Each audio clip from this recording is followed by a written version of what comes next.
আমাদের গল্পটা সিনেমার মতো না। কেউ কাউকে প্রথম দেখায় ভালোবেসে ফেলিনি, ধীরে ধীরে অজান্তেই।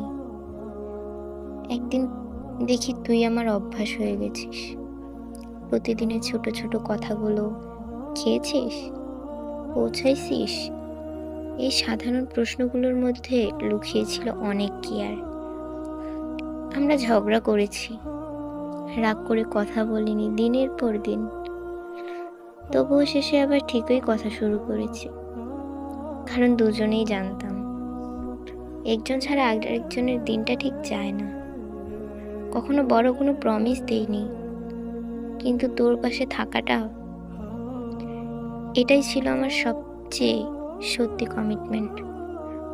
তুই পারফেক্ট না, আমিও না, কিন্তু আমাদের এই ইমপারফেক্ট গল্পটাই কেমন করে যেন পারফেক্টলি রিয়েল হয়ে গেছে।